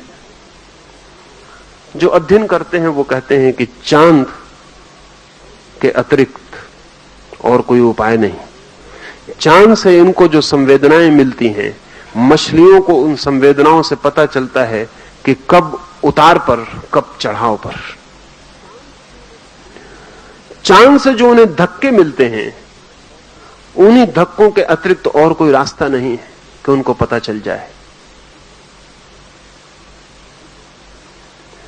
यह भी हो सकता है कुछ का ख्याल था कि सागर की लहरों से कुछ पता चलता होगा, तो वैज्ञानिकों ने इन मछलियों को ऐसी जगह रखा जहां सागर में लहर ही नहीं है, झील पर रखा, अंधेरे कमरों में पानी में रखा। लेकिन बड़ी हैरानी की बात है, जब चांद ठीक घड़ी पर आया, अंधेरे में बंद है मछलियां, उनको चांद का कोई पता नहीं, आकाश का कोई पता नहीं। जब चांद ठीक जगह पर आया, जब समुद्र की मछलियां जाके तट पर अंडे देने लगी, तब उन मछलियों ने पानी में ही अंडे दे दिए। उनका पानी में ही अंडे छोड़ देना, क्योंकि कोई तट नहीं, कोई किनारा नहीं, तब तो लहरों का कोई सवाल न रहा। अगर कोई कहता हो कि दूसरी मछलियों को देख के ये दौड़ पैदा हो जाता होगा, वो भी सवाल न रहा। अकेली मछलियों को रख के भी देखा। ठीक जब करोड़ों मछलियां सागर के तट पे आएंगी, इनके दिमाग को सब तरह से गड़बड़ करने की कोशिश की मछलियों के। 24 घंटे अंधेरे में रखा ताकि उन्हें पता न चले कब सुबह होता है, कब रात होती है। 24 घंटे उजाले में भी रख के देखा कि ताकि उनको पता ही न चले कब रात होती। झूठे चांद की रोशनी पैदा करके देखी कि रोज रोशनी को कम करते जाओ, बढ़ाते जाओ, लेकिन मछलियों को धोखा नहीं दिया जा सका। ठीक चांद जब अपनी जगह पर आया तो मछलियों ने अंडे दे दिए। जहां भी थी वहीं उन्होंने अंडे दे दिए। हजारों लाखों पक्षी हर साल यात्रा करते हैं, लाखों हजारों मील की। सर्दियां आने वाली, बर्फ पड़ेगी तो बर्फ के इलाके से पक्षी उड़ना शुरू हो जाएंगे। हजारों मील दूर किसी दूसरी जगह वो पड़ाव डालेंगे। वहां तक पहुंचने में भी उन्हें 2 महीने लगेंगे, महीना भर लगेगा। अभी बर्फ गिरनी शुरू नहीं हुई, महीने भर बाद गिरेगी। ये पक्षी कैसे हिसाब लगाते हैं कि अब महीने भर बाद बर्फ गिरेगी? क्योंकि अभी हमारी मौसम को बताने वाली जो वेधशालाएं हैं वो भी पक्की खबर नहीं दे पाती। मैंने तो सुना है कि कुछ मौसम की खबर देने वाले लोग पहले ज्योतिषियों से पूछ जाते हैं सड़कों पर बैठे हुए कि आज क्या ख्याल है, पानी गिरेगा कि नहीं। आदमी ने अभी जो जो व्यवस्था की है वो बचकानी मालूम पड़ती है। ये पक्षी 1-1.5 महीने 2 महीने पहले पता करते हैं कि अब बर्फ कब गिरेगी,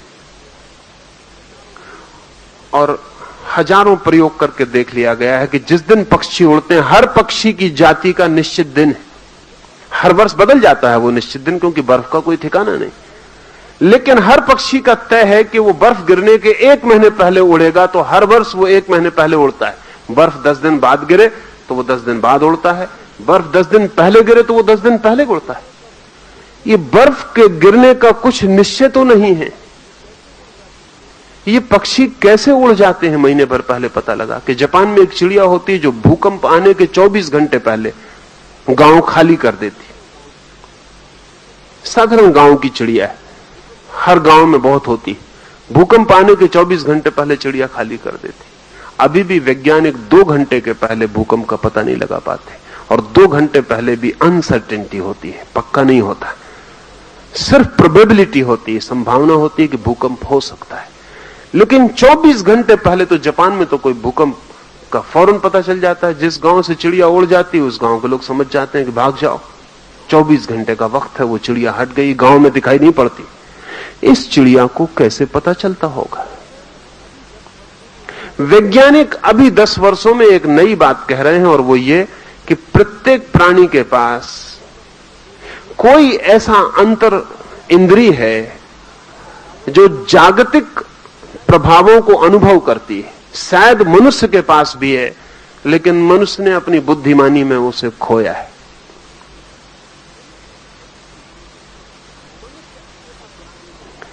मनुष्य अकेला प्राणी है जगत पर जिसके पास बहुत सी चीजें हैं जो उसने बुद्धिमानी में खो दी, और बहुत सी चीजें जो उसके पास नहीं थी उसने बुद्धिमानी में उनको पैदा करके खतरा मोल ले लिया। जो है उसे खो दिया है, जो नहीं है उसे बना लिया है। लेकिन छोटे से छोटे प्राणी के पास भी कुछ संवेदना के अंतर स्रोत हैं, और अब इसके लिए वैज्ञानिक आधार मिलने शुरू हो गए हैं कि अंतर स्रोत हैं। ये अंतर स्रोत इस बात की खबर लाते हैं कि इस पृथ्वी पर जो जीवन है वो आइसोलेटेड नहीं है, वो सारे ब्रह्मांड से संयुक्त है, और कहीं भी कुछ घटना घटती है तो उसके परिणाम यहां होने शुरू हो जाते हैं। जैसा मैं आपसे कह रहा था पेरिसेलस का, आधुनिक चिकित्सक भी इस नतीजे पर पहुंच रहे हैं कि जब भी सूर्य पर अनेक बार धब्बे प्रकट होते हैं, ऐसे भी सूर्य पर कुछ धब्बे, डॉट्स, स्पॉट्स होते हैं। कभी वो बढ़ जाते हैं, कभी वो कम हो जाते हैं। जब सूर्य पर स्पॉट्स बढ़ जाते हैं तो जमीन पर बीमारियां बढ़ जाती हैं, और जब सूर्य पे स्पॉट्स कम हो जाते हैं तो जमीन पे बीमारियां कम हो जाती हैं। और जमीन से हम बीमारियां कभी ना मिटा सकेंगे जब तक सूर्य के स्पॉट्स कायम है।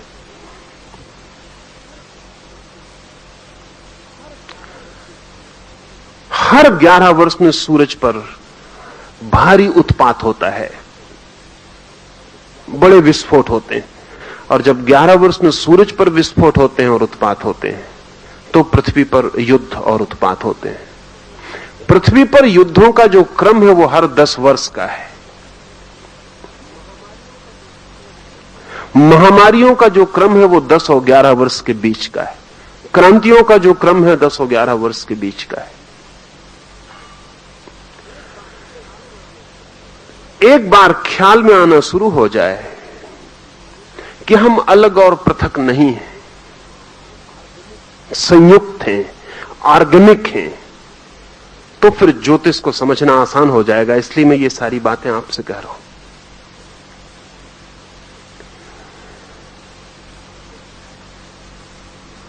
कुछ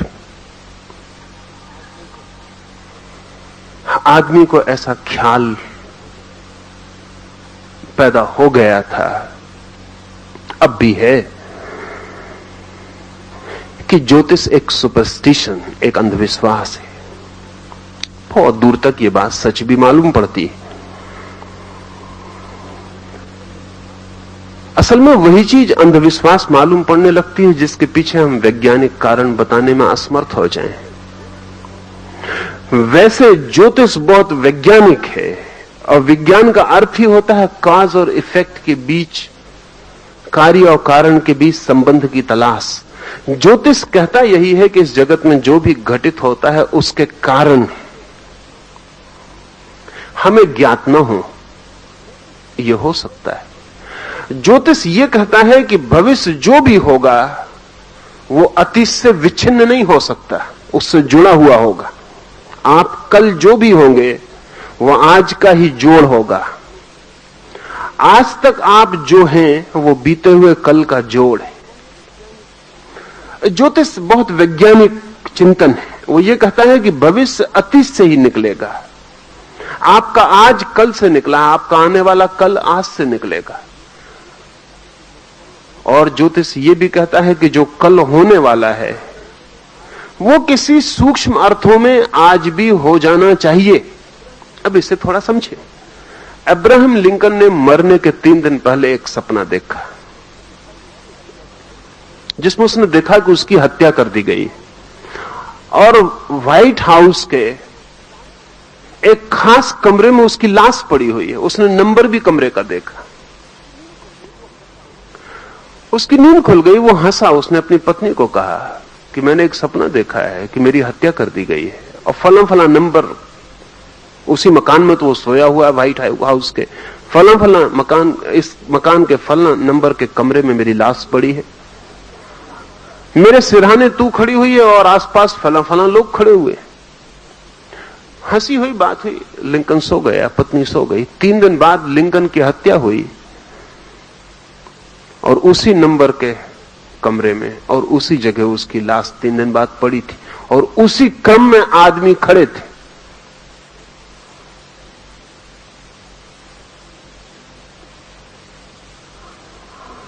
अगर 3 दिन बाद जो होने वाला है वो किसी अर्थों में आज ही न हो गया हो, तो उसका सपना कैसे निर्मित हो सकता है? उसकी सपने में झलक भी कैसे मिल सकती है? सपने में झलक तो उसी बात की मिल सकती है जो किसी अर्थ में अभी भी कहीं मौजूद हो, तो हम उसके ग्लिम्प्स, खिड़की खोलें और हमें दिखाई पड़ जाए, लेकिन खिड़की के बाहर मौजूद हो, लेकिन कहीं मौजूद हो। ज्योतिष का मानना है भविष्य हमारा अज्ञान है, इसलिए भविष्य है। अगर हमें ज्ञान हो तो भविष्य जैसी कोई घटना नहीं है, वो अभी भी कहीं मौजूद है।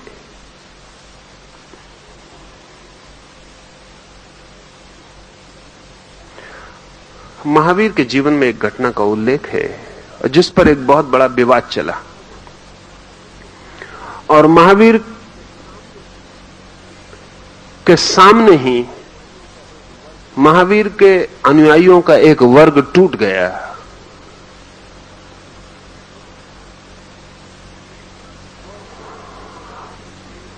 और 500 महावीर के मुनियों ने अलग पंथ का निर्माण कर लिया उसी बात से। महावीर कहते थे जो हो रहा है वो एक अर्थ में हो ही गया, जो हो रहा है वो एक अर्थ में हो ही गया। अगर आप चल पड़े तो एक अर्थ में पहुंच ही गए।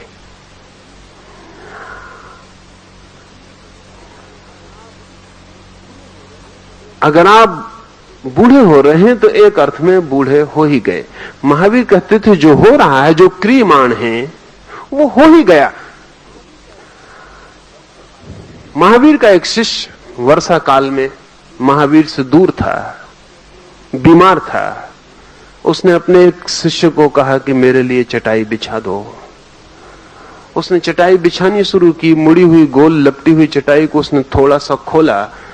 तब महावीर को शिष्य को ख्याल आया कि ठहरो। महावीर कहते हैं जो हो रहा है वो हो ही गया, तू आधे में रुक जा। चटाई खुल तो रही है लेकिन खुल नहीं गई, रुक जा। उसे अचानक ख्याल हुआ कि तो महावीर बड़ी गलत बात कहते।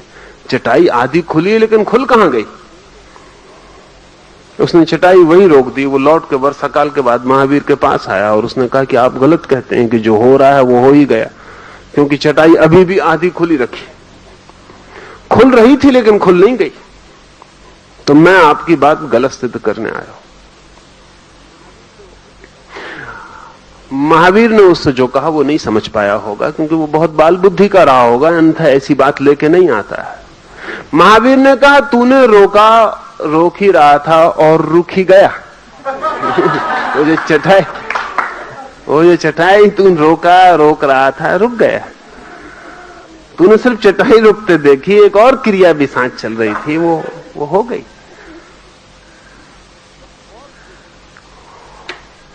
और फिर कब तक तेरी चटाई रुकी रहेगी? खुलनी शुरू हो गई है, खुल ही जाएगी। तू लौट के जा। वो जब लौट के गया तो देखा एक आदमी खोल के उस पर लेटा हो, खोल के विश्राम कर रहा था। इस आदमी ने सब गड़बड़ कर दिया, पूरा सिद्धांत ही खराब कर दिया। महावीर जब ये कहते थे कि जो हो रहा है वो हो ही गया, तो वो ये कहते थे जो हो रहा है वो तो वर्तमान है, जो हो ही गया वो भविष्य। कली खिल रही है, खिल ही गई, खिल ही जाएगी। वो फूल तो भविष्य में बनेगी, अभी तो खिल ही रही है, अभी तो कली ही है। लेकिन जब खिल ही रही है तो खिल जाएगी। उसका खिल जाना भी कहीं घटित हो गया। अब इसे हम जरा और तरह से देखें, थोड़ा कठिन पड़ेगा। हम सदा अतीत से देखते हैं, कली खिल रही है। हमारा जो चिंतन है आमतौर से वो पास्ट ओरिएंटेड है, वो अतीत से बंधा है। कहते कली खिल रही है, फूल की तरफ जा रही, कली फूल बनेगी। लेकिन इससे उल्टा भी हो सकता है। ये ऐसा है जैसे मैं आपको पीछे से धक्का दे रहा हूं, आपको आगे सरका रहा हूं। ऐसा भी हो सकता कोई आपको आगे से खींच रहा है। गति दोनों तरह हो सकती है। मैं आपको पीछे से धक्का दे रहा हूं, आप आगे जा रहे हैं। ऐसा भी हो सकता है कोई आपको आगे से खींच रहा है, पीछे से कोई धक्का नहीं दे रहा और आप आगे जा रहे हैं। ज्योतिष का मानना है कि ये अधूरी दृष्टि है कि अतीत धक्का दे रहा है और भविष्य हो रहा है। पूरी दृष्टि यह है कि अतीत धक्का दे रहा है और भविष्य खींच रहा है। कली फूल बन रही है, इतना ही नहीं, फूल कली को फूल बनने के लिए पुकार भी रहा है, खींच भी रहा है। अतीत पीछे है, भविष्य आगे है। अभी वर्तमान के क्षण में एक कली है। पूरा अतीत धक्का दे रहा है, खुल जाओ। पूरा भविष्य आवाहन दे रहा है, खुल जाओ। अतीत और भविष्य दोनों के दबाव में कली फूल बनेगी। अगर कोई भविष्य न हो तो अतीत अकेला फूल न बना पाएगा, क्योंकि भविष्य में अवकाश चाहिए फूल बनने के लिए। भविष्य में जगह चाहिए, स्पेस चाहिए। भविष्य स्थान दे तो ही फूल कली फूल बन पाए। अगर कोई भविष्य ना हो तो अतीत कितना ही सिर मारे, कितना ही धक्काए, मैं आपको पीछे से कितना ही धक्का दूं, लेकिन सामने एक दीवार हो तो मैं आपको आगे ना हटा पाऊंगा। आगे जगह चाहिए, मैं धक्का दूं और आगे की जगह आपको स्वीकार कर ले, आमंत्रण दे दे कि आ जाओ, अतिथि बना ले, तो ही मेरा धक्का सार्थक हो पाए। मेरे धक्के के लिए भविष्य में जगह चाहिए। अतीत काम करता है, भविष्य जगह देता है। ज्योतिष की दृष्टि यह है कि अतीत पर खड़ी हुई दृष्टि अधूरी है, आधी वैज्ञानिक है। भविष्य पूरे वक्त पुकार रहा है, पूरे वक्त खींच रहा है, हमें पता नहीं है, हमें दिखाई नहीं पड़ता है। ये हमारी आंख की कमजोरी, ये हमारी दृष्टि की कमजोरी। हम दूर नहीं देख पाते, हमें कल कुछ भी दिखाई नहीं पड़ता। कृष्णमूर्ति की जन्म कुंडली देखें कभी तो हैरान होंगे। अगर एनी बिसेंट ने और लीडबीटर ने फिक्र की होती और कृष्णमूर्ति की जन्म कुंडली देख ली होती तो भूल के भी कृष्णमूर्ति के साथ मेहनत नहीं करनी चाहिए थी, क्योंकि जन्म कुंडली में साफ है बात कि कृष्णमूर्ति जिस संगठन से संबंधित होंगे उस संगठन को नष्ट करने वाले होंगे। जिस संस्था से संबंधित होंगे वो संस्था को विसर्जित करवा देंगे। जिस संगठन के सदस्य बनेंगे वो संगठन मर जाएगा। लेकिन एनी बिसेंट भी मानने को तैयार नहीं होती। कोई सोच भी नहीं सकता था, लेकिन हुआ यही।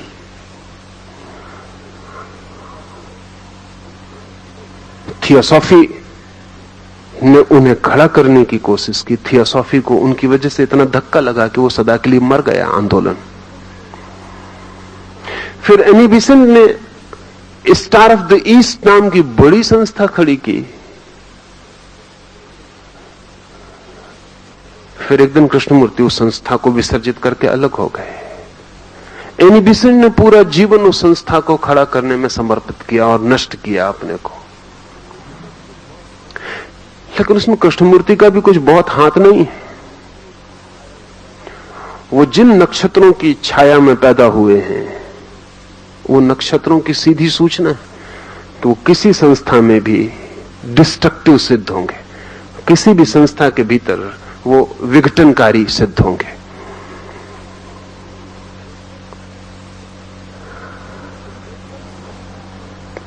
भविष्य एकदम अनिश्चित नहीं है। हमारा ज्ञान अनिश्चित है, हमारा अज्ञान भारी है। भविष्य में हमें कुछ दिखाई नहीं पड़ता, हम अंधे, भविष्य का हमें कुछ भी दिखाई नहीं पड़ता। नहीं दिखाई पड़ता इसलिए हम कहते हैं कि निश्चित नहीं है। लेकिन भविष्य में दिखाई पड़ने लगे। और ज्योतिष भविष्य में देखने की प्रक्रिया है। तो ज्योतिष सिर्फ इतनी ही बात नहीं है कि ग्रह नक्षत्र क्या कहते हैं, उनकी गणना क्या कहती है। ये तो सिर्फ ज्योतिष का एक डायमेंशन, एक आयाम है। फिर भविष्य को जानने के और आयाम भी हैं। मनुष्य के हाथ पर खिंची हुई रेखाएं, मनुष्य के माथे पर खिंची हुई रेखाएं हैं, मनुष्य के पैर पर खिंची हुई रेखाएं हैं, पर यह भी बहुत ऊपरी है। मनुष्य के शरीर में छिपे हुए चक्र हैं, उन सब चक्रों का अलग अलग संवेदन है, उन सब चक्रों की प्रतिपल अलग अलग गति है, फ्रीक्वेंसी है, उनकी जांच है। मनुष्य के पास छिपा हुआ अतीत का पूरा संस्कार बीज है।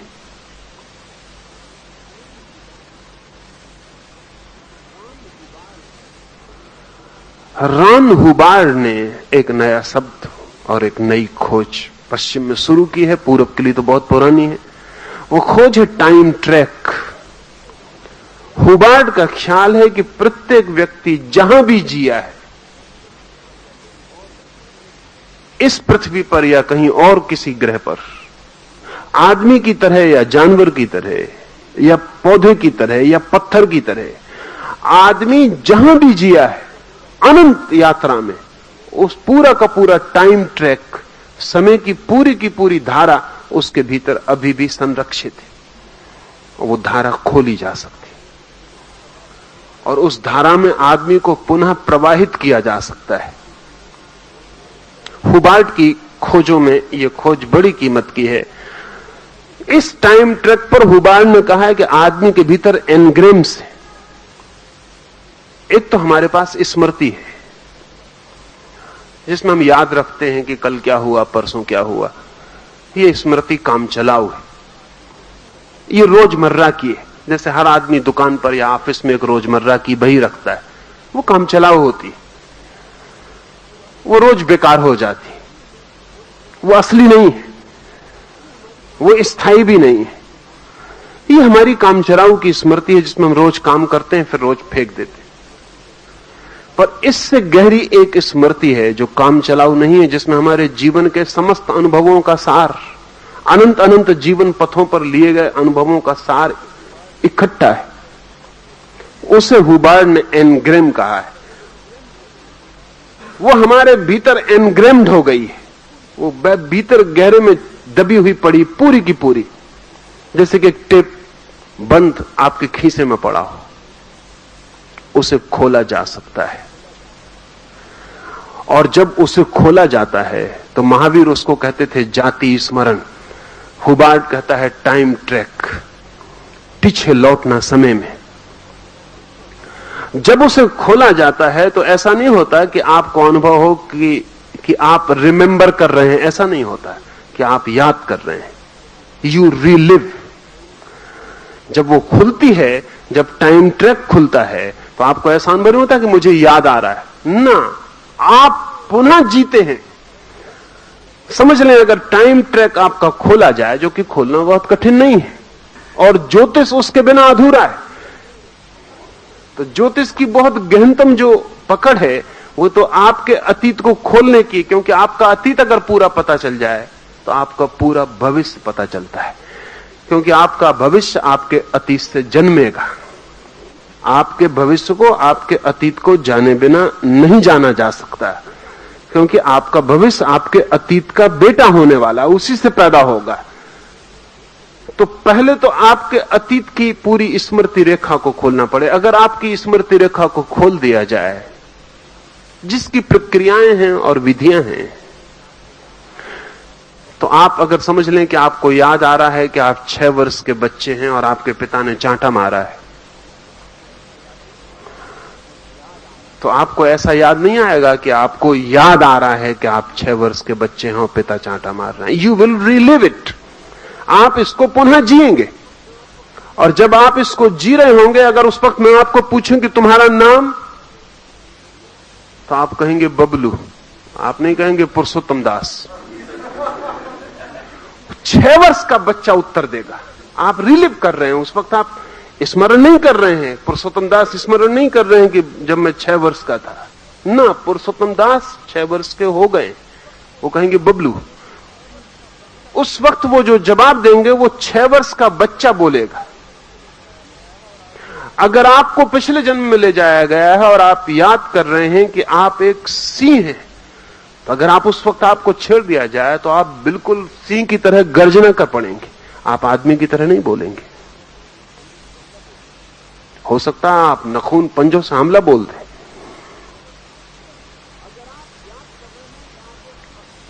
अगर आप याद कर रहे हैं कि आप एक पत्थर हैं और आपसे कुछ पूछा जाए तो आप बिल्कुल मौन रह जाएंगे, आप बोल नहीं सकेंगे, आप पत्थर की तरह ही रह जाएंगे। हुबार्ट ने हजारों लोगों की सहायता की है।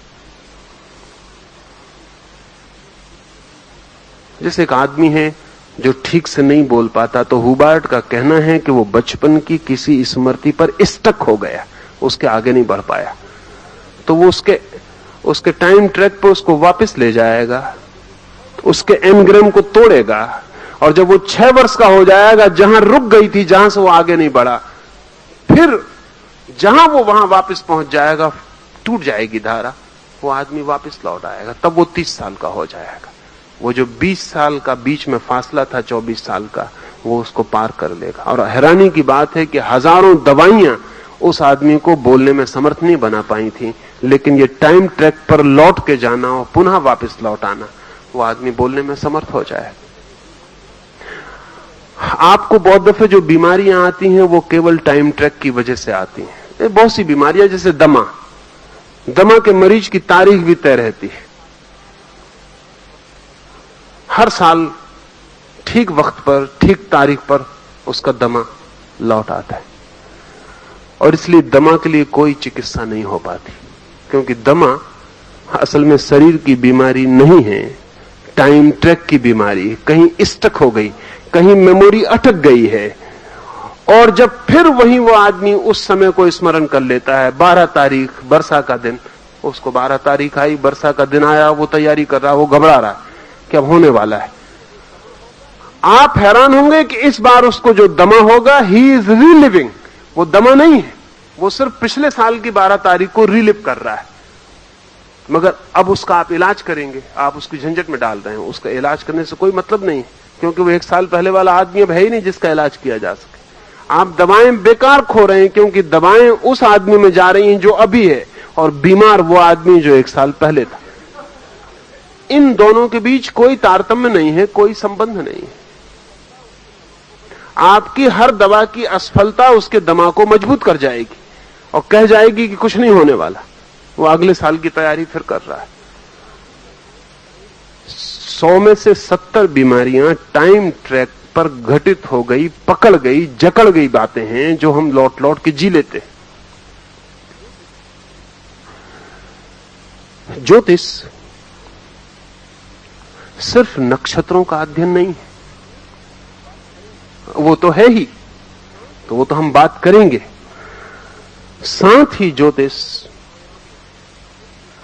और अलग अलग आयामों से मनुष्य के भविष्य को टटोलने की चेष्टा है कि वो भविष्य कैसे पकड़ा जा सके। उसे पकड़ने के लिए अतीत को पकड़ना जरूरी है। उसे पकड़ने के लिए अतीत के जो चिन्ह आपके शरीर पर और आपके मन पर छूट गए हैं, उन्हें पहचानना जरूरी है। आपके शरीर पर भी चिन्ह हैं, आपके मन पर भी चिन्ह है। और जब से ज्योतिषी शरीर के चिन्हों पर बहुत अटक गए हैं, तब से ज्योतिष की गहराई खो गई, क्योंकि शरीर के चिन्ह बहुत ऊपरी हैं। आपके हाथ की रेखा तो आपके मन के बदलने से इसी वक्त भी बदल सकती है। आपकी जो आयु की रेखा है, अगर आपको भरोसा दिलवा दिया जाए हिप्नोटाइज करके कि आप 15 दिन बाद मर जाओगे, और आपको 15 दिन तक रोज बेहोश करके ये भरोसा पक्का बिठा दिया जाए कि आप 15 दिन बाद मर जाओगे, आप चाहे मरो या ना मरो, आपकी उम्र की रेखा 15 दिन के समय पहुंचकर टूट जाएगी। आपकी उम्र की रेखा में गैप आ जाएगा। शरीर स्वीकार कर लेगा कि ठीक है, मौत आती है। शरीर पर जो रेखाएं हैं वो तो बहुत ऊपरी घटनाएं हैं, भीतर गहरे में मन है, और जिस मन को आप जानते हैं वही गहरे में नहीं है, वो तो बहुत ऊपर है। बहुत गहरे में तो वो मन है जिसका आपको पता नहीं है। इस शरीर में भी गहरे में जो चक्र हैं, जिनको योग चक्र कहता है, वो चक्र आपके जन्मों जन्मों की संपदा का संग्रहित रूप है। आपके चक्र पर हाथ रखकर जो जानता है वो जान सकता है कि कितनी गति है उस चक्र की। आपके 7 चक्रों को छू के जाना जा सकता है कि आपने कुछ अनुभव किए हैं कभी या नहीं। मैं सैकड़ों लोगों के चक्रों पर प्रयोग किया हूं, तो मैं हैरान हुआ कि एकाध या ज्यादा से ज्यादा 2 चक्रों के सिवाय आमतौर से तीसरा चक्र शुरू ही नहीं होता। वो गति नहीं की उसने कभी, वो बंद ही पड़ा है, उसका कभी आपने उपयोग ही नहीं किया।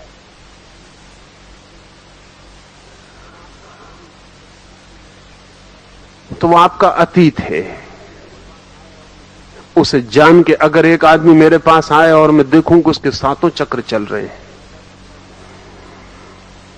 तो उससे कहा जा सकता है कि तुम्हारा अंतिम जीवन है, अगला जीवन नहीं होगा। क्योंकि 7 चक्र चल गए हों तो अगले जीवन का कोई उपाय नहीं, इस जीवन में निर्वाण हो जाएगा, मुक्ति हो जाएगी। महावीर के पास कोई आता तो वो फिक्र करते इस बात की कि उस आदमी के कितने चक्र चल रहे हैं, उसके साथ कितनी मेहनत करनी उचित है, क्या हो सकेगा उसके साथ, मेहनत करने का कोई परिणाम होगा या नहीं होगा, या कब हो पाएगा, या कितने जन्म लगेंगे। भविष्य को टटोलने की चेष्टा है ज्योतिष, अनेक अनेक मार्गों से। उसमें एक मार्ग जो सर्वाधिक प्रचलित हुआ वो ग्रह नक्षत्रों का प्रभाव मनुष्य के ऊपर। उसके लिए वैज्ञानिक आधार रोज रोज मिलते चले जाते हैं। इतना तय हो गया है कि जीवन प्रभावित है और जीवन अप्रभावित नहीं हो सकता है। दूसरी बात ही कठिनाई की रह गई, क्या व्यक्तिगत रूप से एक एक इंडिविजुअल प्रभावित है? ये जरा चिंता वैज्ञानिकों को लगती है कि एक एक व्यक्ति 3 अरब, 3.5 अरब, 4 अरब आदमी हैं जमीन पर, क्या एक एक आदमी अलग अलग ढंग से, लेकिन उनको कहना चाहिए ये इतनी परेशानी की बात क्या है? अगर प्रकृति एक एक आदमी को अलग अलग ढंग का अंगूठा दे सकती है इंडिविजुअल, और रिपीट नहीं करती, इतनी बारीकी से हिसाब रख सकती है प्रकृति के एक एक आदमी को जो अंगूठा देती है वो इंडिविजुअल, कि उसकी छाप किसी दूसरे आदमी की छाप फिर कभी नहीं होती, अभी नहीं कभी नहीं होती। जमीन पर अरबों आदमी रहे और अरबों आदमी रहेंगे, लेकिन मेरे अंगूठे की जो छाप है वो दोबारा फिर नहीं होगी। आप हैरान होंगे कि मैंने एक अंडे के 2 जुड़वा बच्चों की बात कही, उनके भी दोनों अंगूठे एक नहीं होते,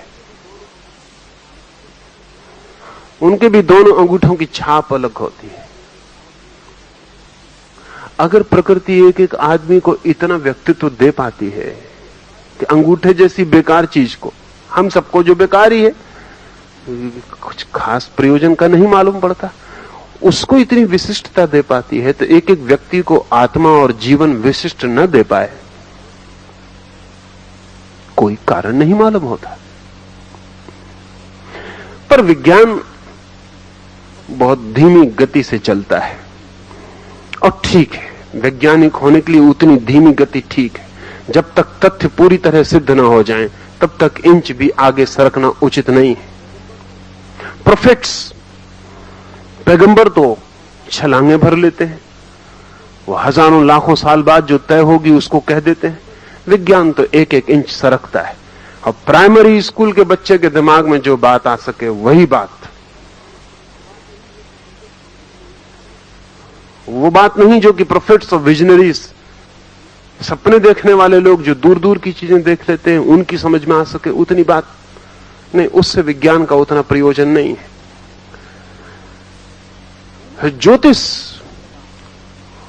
मूलतः चूंकि भविष्य की तलाश है, और विज्ञान चूंकि मूलतः अतीत की तलाश है। विज्ञान इसी बात की खोज है कि कॉज क्या है, कारण क्या है, और ज्योतिष इसी बात की खोज है कि इफेक्ट क्या होगा, परिणाम क्या होगा। इन दोनों के बीच बड़ा भेद है, लेकिन फिर भी विज्ञान को रोज रोज अनुभव होता है, और कुछ बातें जो अनहोनी लगती थी कभी सही नहीं हो सकती, वो सही होती हुई मालूम पड़ती। जैसे मैंने पीछे आपको कहा, अब वैज्ञानिक इसको स्वीकार कर लिए हैं कि प्रत्येक व्यक्ति अपने जन्म के साथ बिल्ट इन अपना व्यक्तित्व लेके पैदा होता है। इसको पहले वो नहीं मानने को राजी थे। ज्योतिष इसे सदा से कहता रहा है। एक बीज है, आम का बीज है। आम के बीज के भीतर किसी न किसी रूप में जब हम आम के बीज को बो देंगे तो जो वृक्ष पैदा होता है उसकी बिल्ट इन प्रोग्राम होना चाहिए, उसका ब्लूप्रिंट होना चाहिए। नहीं तो यह आम का बीज बेचारा न कोई विशेषज्ञों की सलाह लेता है, न किसी यूनिवर्सिटी में शिक्षा पाता है, ये आम के वृक्ष को कैसे पैदा कर लेता है। फिर इसमें वैसे ही पत्ते लग जाते हैं, फिर इसमें वैसे ही आम लग जाते। इस बीज की गुठली के भीतर छिपा हुआ कोई पूरा का पूरा प्रोग्राम चाहिए, नहीं तो बिना प्रोग्राम के ये बीज क्या कर पाएगा। इसके भीतर सब मौजूद चाहिए। जो भी वृक्ष में होगा वो कहीं ना कहीं छिपा ही होना चाहिए। हमें दिखाई नहीं पड़ता, काट पीट के हम देख लेते हैं, कहीं दिखाई नहीं पड़ता,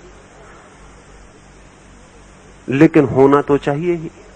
अन्यथा आम के बीज से फिर नीम निकल सकती थी, भूल चूक हो जाती, लेकिन कभी भूल होती नहीं, दिखाई पड़ती, वो आम ही निकल आता है। सब रिपीट हो जाता है, फिर वही पुनरुक्त कर जाता है। इस छोटे से बीज में अगर सारी की सारी सूचनाएं छिपी हुई नहीं है कि इस बीज को क्या करना है, कैसे अंकुरित होना है, कैसे पत्ते, कैसी शाखाएं, कितना बड़ा वृक्ष, कितनी उम्र का वृक्ष, कितना ऊंचा उठेगा, ये सब इसमें छिपा होना चाहिए।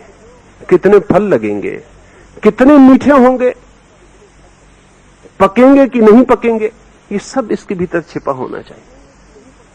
अगर आम के बीज के भीतर ये सब छिपा है, तो आप जब मां के पेट में आते हैं तो आपके बीज में सब छिपा नहीं होगा। अब वैज्ञानिक स्वीकार करते हैं कि आंख का रंग छिपा होगा, बाल का रंग छिपा होगा, शरीर की ऊंचाई छिपी होगी, स्वास्थ्य अस्वास्थ्य की संभावनाएं छिपी होंगी, बुद्धि का अंक छिपा होगा, क्योंकि इसके सिवा कोई उपाय नहीं है कि आप विकसित कैसे होंगे। आपके पास प्रोग्राम चाहिए। कोई हड्डी कैसे हाथ बन जाएगी, कोई हड्डी कैसे पैर बन जाएगी, चमड़ी का एक हिस्सा आंख बन जाएगा, एक कान बन जाएगा, एक हड्डी सुनने लगेगी, एक हड्डी देखने लगेगी, ये सब कैसे होगा।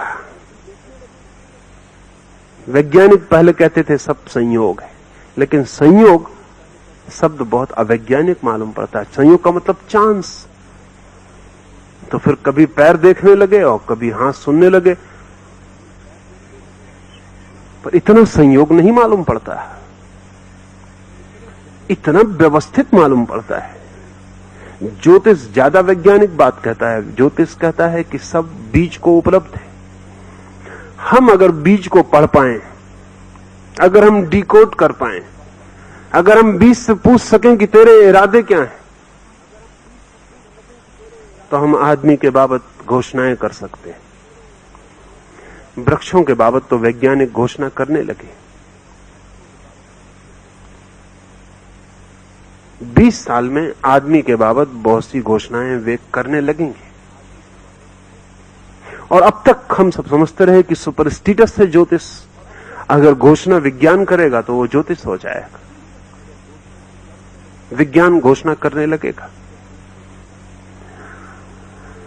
बहुत पुराने ज्योतिषी,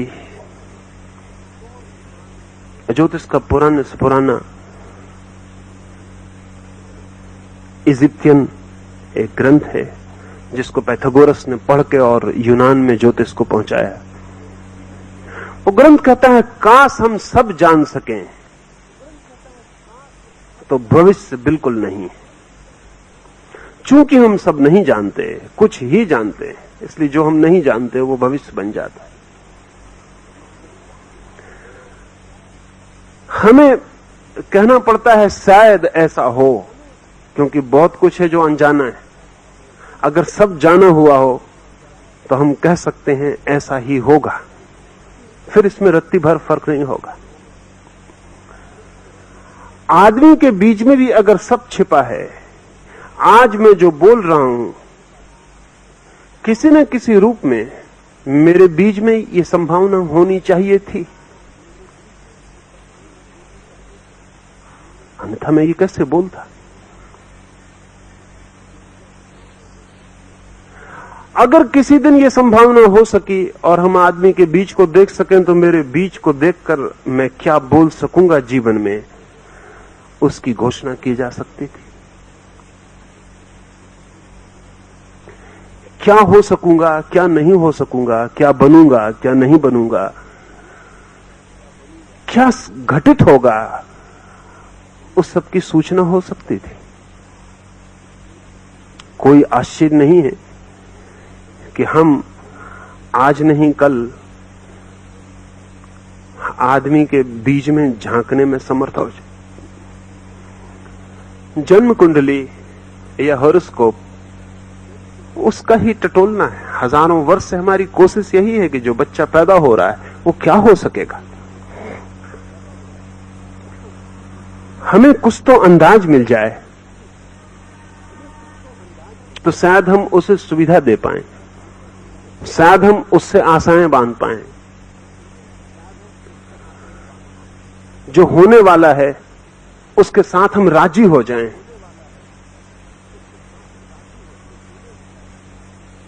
मुल्ला नसरुद्दीन ने अपने जीवन के अंत में कहा है कि मैं सदा दुखी था, फिर एक दिन मैं अचानक सुखी हो गया।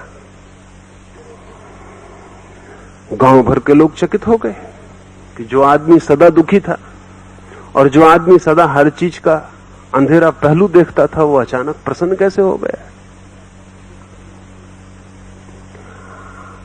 जो हमेशा पेसिमिस्ट था, जो हमेशा देखता ही कांटे कहां कहां है, एक बार नसरुद्दीन के बगीचे में बहुत अच्छी फसल आ गई, सेब बहुत लगे, ऐसे कि वृक्ष लद गए। तो पड़ोसी एक आदमी ने पूछा, सोचा उसने कि अब तो नसरुद्दीन कोई शिकायत न कर सकेगा। कहा कि इस बार तो फसल ऐसी है कि सोना बरस जाएगा। क्या ख्याल है नसरुद्दीन? नसरुद्दीन ने बड़ी उदासी से कहा कि और सब तो ठीक है, लेकिन जानवरों को खिलाने के लिए सड़े सेव कहां से लाओगे? उदास बैठा है। जानवरों को खिलाने के लिए सड़े सेव कहां से लाओगे? सब सेव अच्छे हैं, कोई सड़े हुआ नहीं। एक मुसीबत। वो आदमी एक दिन अचानक प्रसन्न हो गया तो गांव के लोगों ने हैरानी हुई। गांव के लोगों ने पूछा कि तुम क्या राज? तो नसरुद्दीन ने कहा, आई हैव लर्न टू सहयोग करना सीख गए। बहुत दिन लड़के देख लिया, फिर मैंने ये तय कर लिया कि जो होना है होना है। अब मैं सहयोग करता हूं इनएविटेबल के साथ, वो जो अनिवार्य है उसके साथ अब मैं सहयोग करता हूं। अब दुख का कोई कारण न रहा, अब मैं सुखी हूं। ज्योतिष बहुत बातों की खोज थी, उसमें जो अनिवार्य है उसके साथ सहयोग, वो जो होने ही वाला है उसके साथ व्यर्थ का संघर्ष नहीं, जो नहीं होने वाला है उसकी व्यर्थ की मांग नहीं, उसकी आकांक्षा नहीं। ज्योतिष मनुष्य को धार्मिक बनाने के लिए, तथाता में ले जाने के लिए, परम स्वीकार में ले जाने के लिए उपाय था। उसके बहुत बात देंगे। आज तो इतनी बात कि जगत एक जीवंत शरीर है, ऑर्गेनिक यूनिटी है, उसमें कुछ भी अलग अलग नहीं है, सब संयुक्त है। दूर से दूर जो है वो भी निकट से जुड़ा है, अजुड़ा कुछ भी नहीं है। इसलिए कोई इस भ्रांति में ना रहे कि वो आइसोलेटेड आइलैंड है, कोई इस भ्रांति में ना रहे कि कोई एक द्वीप है छोटा सा अलग थलग, नहीं, कोई अलग थलग नहीं, सब संयुक्त है। और हम पूरे समय एक दूसरे को प्रभावित कर रहे हैं और एक दूसरे से प्रभावित हो रहे हैं। सड़क पर पड़ा हुआ पत्थर भी जब आप उसके पास से गुजरते हैं तो तरफ अपनी किरणें फेंक रहा है, फूल भी फेंक रहा है, और आप भी ऐसे नहीं गुजर रहे हैं, आप भी अपनी किरणें फेंक रहे हैं। मैंने कहा कि चांद तारों से हम प्रभावित होते हैं। ज्योतिष का दूसरा और गहरा ख्याल है कि चांद तारे भी हमसे प्रभावित होते हैं, क्योंकि प्रभाव कभी भी एक तरफा नहीं होता।